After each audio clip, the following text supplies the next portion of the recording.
Good morning बच्चों। आज हम लोग का एजेंडा बिल्कुल अलग है। आज ना हम एनसीईआरटी की बात करेंगे, ना एससी वर्मा की बात करेंगे, ना रेस्निक हेलिडे की बात करेंगे, ना कोचिंग के मॉडल्स की बात करेंगे।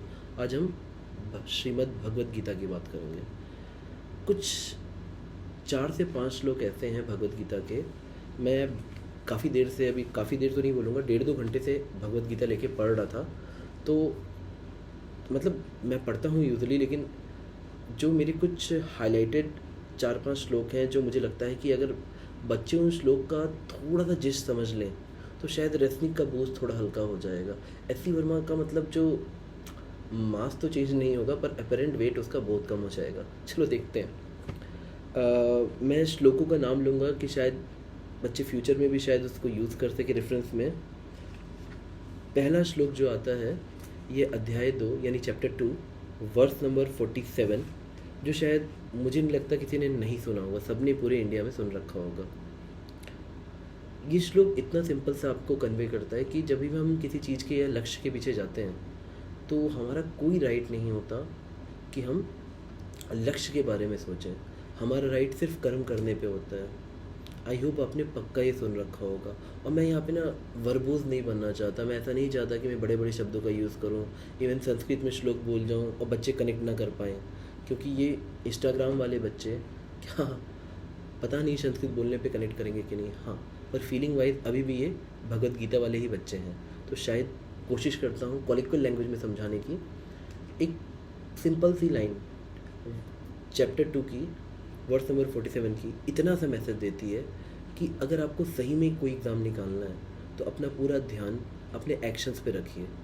जो ये लक्ष्य या रिज़ल्ट के बारे में सोचना होता है ना, ये सिर्फ 2 ही काम कर सकता है। या तो आपको डिस्ट्रैक्ट कर सकता है एक्चुअल तैयारी से, अब देखने लग जाओगे कि भाई किस रैंक पे क्या मिलता है, कौन कैसे हो रहा है, दुनिया में क्या चल रहा है। या तो आप ओवर थिंकिंग करने लग जाओगे।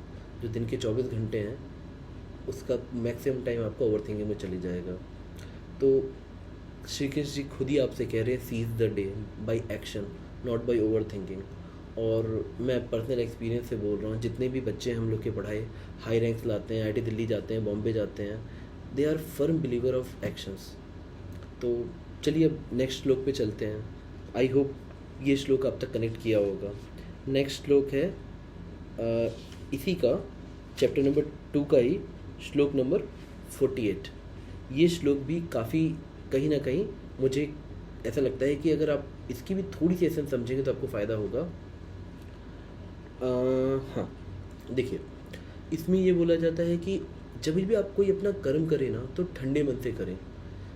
मतलब कुछ इस तरह से ना कि जो सक्सेस और फेलियर का अटैचमेंट होता है ना कि ये नहीं मिला तो क्या होगा, ये मिल गया तो क्या होगा, इसको साइड रख के बिल्कुल इक्वेनिमिटी से, मतलब जितना ठंडा मन आप रख सकते हैं उतने ठंडे मन से अपने एफर्ट्स डालिए। तो सोचिए, मतलब अगर एक बच्चे को तैयारी करनी है और उसका मन चंचल दाएं से बाएं जा रहा है, उसको अपनी मीन पोजीशन कभी मिलेगी ही नहीं अगर वो दाएं और बाएं भटकता रहेगा। तो कि नहीं हुआ तो क्या होगा, होगा तो क्या होगा।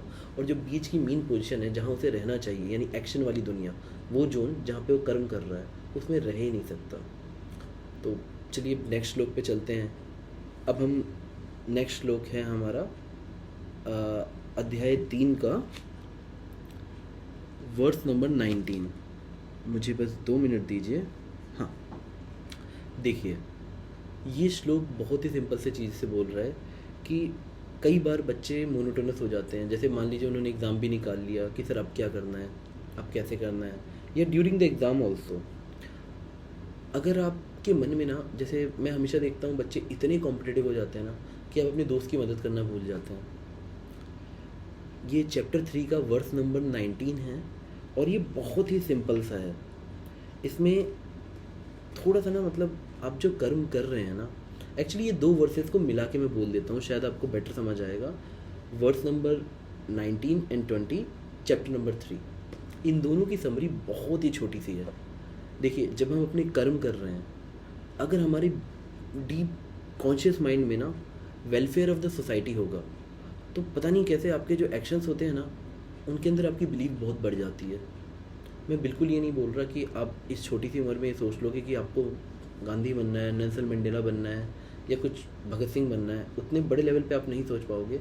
लेकिन अगर आपके पढ़ते वक्त आपके मन में ये ख्याल आता है ना, आप उसे चाहे गीता ही बोल दो, फाइनमैन टेक्निक बोल दो, अपने दोस्त की मदद भी करने के हिसाब से ना आपने कुछ एक्शन सोच लिया ना कि चलो मैं अच्छे से पढ़ता हूँ, अपने दोस्त की मदद करूँगा थोड़ा से, तो भी कहीं ना कहीं आपका जो एक्शंस है ना वो आप जस्टिफाई कर पाओगे, और कहीं ना कहीं आपको पता होगा आप सही कर रहे हो।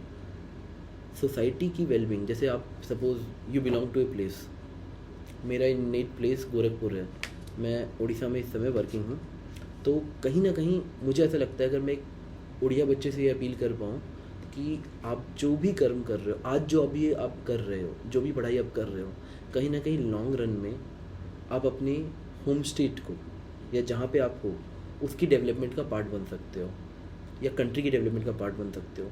अगर आपके सबकॉन्शियस माइंड में द बिगर पिक्चर चल रही है तो आपके कर्म हमेशा राइट डायरेक्शन में जाते हैं। और अगर जब आप अपने गोल्स को, डे टू डे गोल्स को ना सुप्रीम मान लेते हो, तो आपका ना काम करने का तरीका बेटर हो जाता है, और उन गोल्स में ही आप ग्रेटर गुड ऑफ सोसाइटी भी खोज लेते हो, तो कहीं ना कहीं आप बहुत ही इफ़ेक्टिवली काम कर पाते हो। अब चलिए नेक्स्ट वर्स पे चलते हैं। नेक्स्ट वर्स, एक सेकेंड, मैंने सारे ही बुक मार्क कर रखे हैं जो मुझे आज डिस्कस करने हैं। हम लोग नेक्स्ट वर्स की तरफ चलते हैं। देखिए नेक्स्ट वर्स बहुत सिंपल सा है, ये आपसे मतलब देखिए इसको सिंपल भाषा में बोल सकता हूँ कि मैं थोड़ा सा पढ़ने में मुझे भी अजीब सा लगता है, लेकिन हाँ, क्योंकि कई बार मैं भी संस्कृत में उतना अच्छा नहीं हूँ, मैं संस्कृत पढ़ता हूँ फिर उसको हिंदी में अपने दिमाग में 4 बार सोचता हूँ, फिर जो बेस्ट फीलिंग मुझे समझ आती है मैं आपसे शेयर करता हूँ। देखिए जब कभी भी हम लोग कोई कर्म करते हैं तो मन में बहुत सारे ख्याल आते हैं। मैं आप लोग को नोट करने के लिए फिर वो चैप्टर बता देता हूँ। आप चैप्टर नंबर 6 में वर्स नंबर 5 खोलिएगा अगर आपके पास घर में गीता है, और अगर आप नहीं भी खोल रहे हैं इस समय, क्योंकि कहीं ना कहीं देखिए मैक्सिमम टाइम तो आपका एफर्ट्स में ही जाएगा अपनी तैयारी में, पर गीता कहीं ना कहीं आपके साथ रहनी चाहिए, दिल के किसी छोटे से पार्ट में रहनी चाहिए, और जब समय मिले जीवन में आपके हाथों में हमेशा रहनी चाहिए। चैप्टर नंबर 6 वर्स नंबर 5, इसमें बड़ी सिंपल तरीके से कहा गया है, एक पर्सन अपने ही मन से हारता और जीतता है, हम बाहर वालों को गलती बाद में देंगे। A person can rise through the efforts of his own mind, अगर उसका डाउनफॉल हो रहा है तो भी उसी की वजह से हो रहा है। ये बच्चों को पहली बार अगर क्लिक कर गई तो ऐसे बच्चे तैयारी बहुत अच्छा करते हैं जो जानते हैं कि मतलब सोसाइटी का एक बहुत बड़ा सेक्शन है जो इस समय तैयारी कर रहा है, और वो हमेशा किसी और को ब्लेम करते हैं, कोचिंग अच्छी नहीं मिली, बुक्स अच्छी नहीं थी, नोट्स अच्छे नहीं थे, स्कूलिंग अच्छी नहीं हुई, या कॉलेज अच्छा नहीं था। जितने भी बच्चे हैं जिनको सही में जल्दी में कम एफर्ट्स में पॉजिटिव माइंडसेट में खुश रह के एग्ज़ाम निकालना होता है, they know everything is their fault and everything is their efforts. Teachers का, सोसाइटी का, माँ बाप का रोल बहुत छोटा हो जाए अगर बच्चे अपना ही भविष्य अपने हाथों में सोचें तो, और वो होना भी वैसे ही चाहिए। कहीं ना कहीं जब एक बच्चा एफर्ट डालता है तो वो अपनी बाउंड्री सब कुछ वो खुद ही बनाता है, और उसको उस बाउंड्री को हम उसका मन कहते हैं। तो आपका मन जिस तरह से सोचेगा, जिस तरह से आप अपने आप को अकाउंटेबल मानोगे, क्योंकि कहीं ना कहीं आप ही का मन आपका सबसे बड़ा मित्र और आपका सबसे बड़ा शत्रु होता है। मैं फिर से सारे वर्सेस को रिपीट कर देता हूँ, मतलब पूरे वर्सेस को नहीं, मतलब कौन कौन से थे, 2.47, 2.48, 6.5 एंड 3.19 एंड 3.20। जब मैं 2 पॉइंट बोल रहा हूँ मतलब चैप्टर 2 वर्स नंबर 47। आप ठंडे दिमाग से कभी इनको सुनिएगा। देखिए मुझे पता है कि माँ बाप भी सोचते हैं कि बच्चों को स्पिरिचुअलिटी या इन सब की तरफ क्यों ढकेलना है।